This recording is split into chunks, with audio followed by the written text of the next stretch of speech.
कार्तिक के महीने में कुछ ऐसे नियम जो आपको ज़रूर से पालन करने चाहिए, जिससे कि आपका आने वाला साल और आने वाला समय बहुत अच्छा हो सकता है। उसके लिए आपने क्या करना है, आपने तुलसी पूजन करना है, तुलसी जी को जल चढ़ाना है, शालिग्राम जी की पूजा करनी है और साथ ही सूर्यदेव को भी जल चढ़ाना है। तो कार्तिक के महीने में माना जाता है कि तारों की छाँव में स्नान करना चाहिए।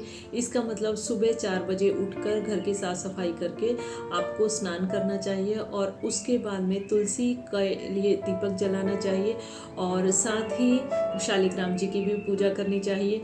पर इतना आप ध्यान रखिए कि तुलसी जी को आप कार्तिक के महीने में देवशयनी एकादशी होती है, उससे पहले सिंदूर नहीं लगाना चाहिए, क्योंकि ये माना जाता है कि उतने समय के लिए ये कुमारी अवस्था में होती हैं।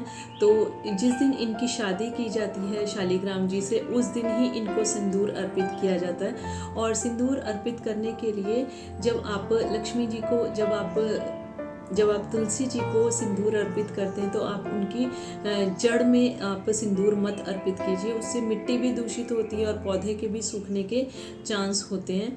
और साथ ही आप इनकी परिक्रमा का भी विधान माना जाता है कि कार्तिक के महीने में आपको तुलसी परिक्रमा करनी चाहिए। जितनी आप तुलसी परिक्रमा करते हैं उतने ही आप कर्म बंधनों को काट के बहुत ही ज़्यादा स्पिरिचुअलिटी की तरफ बढ़ते हैं और साथ ही साथ आपके जो अच्छा समय होता है वो बहुत जल्दी आता है आपकी लाइफ में।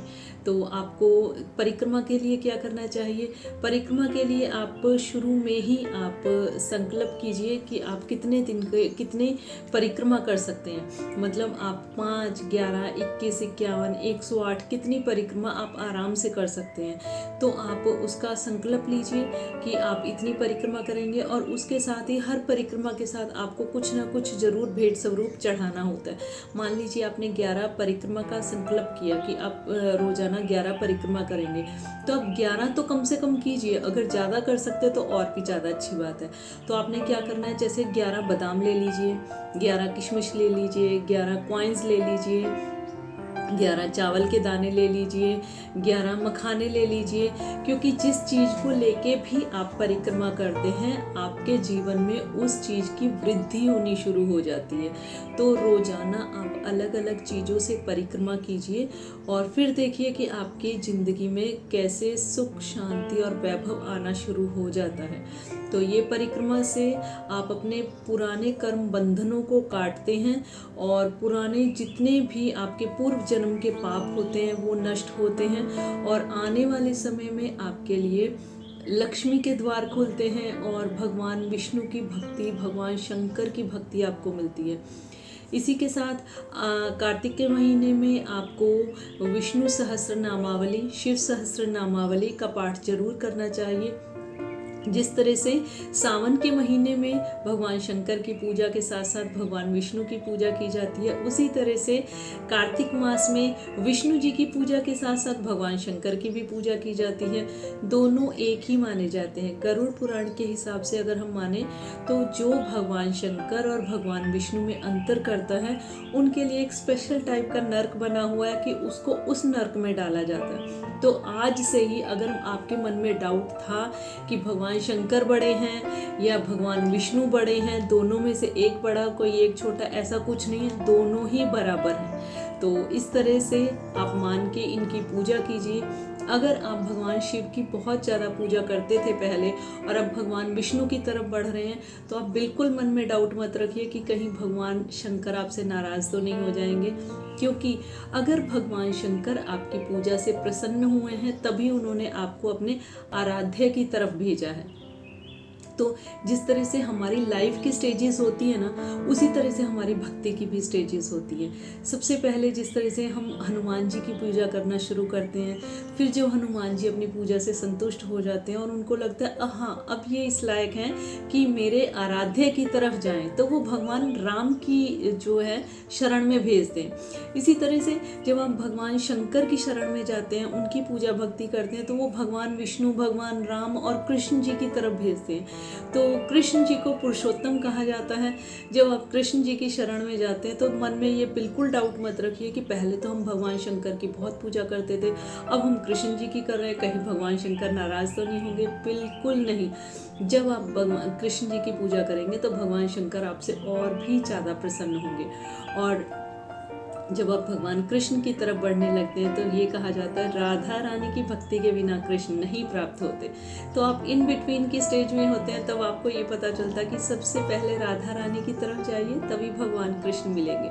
तो आपकी जर्नी जो होती है वो राधा रानी की तरफ शुरू हो जाती है। इस जर्नी के दौरान आपको पता चलता है कि कृष्ण जी से भी ज़्यादा सुप्रीम पावर राधा रानी की है। तो जब आप राधा रानी की तरफ जुड़ जाते हैं तो उससे आगे तो कुछ भी नहीं है। सुप्रीम सुप्रीम पावर है ये यूनिवर्स की, जिसको कि भगवान शंकर भी मानते हैं। और इन्होंने भगवान शंकर के द्वारा रचित एक राधा कृपा कटाक्ष भी है, जो अगर आप रोजाना सुनते हैं या पढ़ते हैं तो राधा रानी की कृपा, भगवान शंकर की कृपा, कृष्ण जी की कृपा सबकी आपके ऊपर होने लग जाती है। और इसी तरह से भगवान शंकर द्वारा रचित कृष्ण कृपा कटाक्ष भी है। तो अगर आप ये दोनों कृपा कटाक्ष को पढ़ते हैं या सुनते हैं, अगर इस कार्तिक के महीने में भी अगर आप ये आज से जब से भी आपको ये वीडियो मिले आप शुरू करते हैं, तो आप देखेंगे कि आपके जीवन में राधा रानी की जो है कृपा बरसनी शुरू हो जाती है। इनको बरसाने वाली राधा रानी क्यों कहा जाता है? सिर्फ उस जगह का नाम बरसाना है इसलिए नहीं, क्योंकि ये ही एक सुप्रीम पावर ऐसी है कि जो आशीर्वाद बरसाती है। ठीक है, बहुत वर्षा होने लग जाती है खुशियों की आपके जीवन में जब आप राधा रानी की तरफ जाते हैं। हम आते हैं अपने टॉपिक के ऊपर। मैं जैसे कि बता रही थी कि कार्तिक महीने में ज़्यादा से ज़्यादा भगवान हरि की, विष्णु की और ज़्यादा से ज़्यादा भगवान शंकर की पूजा करनी चाहिए। जो पूजा आप रूटीन में करते हैं और जो इन महीनों में जो खास महीने होते हैं इनमें करते हैं, उससे आपको बहुत ही ज़्यादा पुण्य अर्जित होना शुरू हो जाता है। तो कुछ ना कुछ नियम जरूर बनाइए। तुलसी को जल चढ़ाइए और शालिग्राम जी की पूजा कीजिए, भगवान शंकर को जल चढ़ाइए, सूर्य देव को जल चढ़ाइए। जल चढ़ाने में कितनी देर लगती है, ठीक है, भाव से चढ़ाइए। शिव सहस्त्र नामावली कीजिए, विष्णु सहस्त्र नामावली कीजिए, श्री सूक्त का पाठ कीजिए, कनक धारा का स्रोत का पाठ कीजिए। अगर कार्तिक महीने में ही आप रूटीन बना लेते हैं कि कनक धारा स्रोत, श्री सूक्त का पाठ करते हैं, तो लक्ष्मी जी की अपार कृपा आपके ऊपर आने लग जाती है। और परिक्रमा कीजिए, परिक्रमा से आपके बंधन कटने शुरू हो जाते हैं। और इसी के साथ जितना ज़्यादा से ज़्यादा आप दान पुण्य कर सकते हैं कीजिए।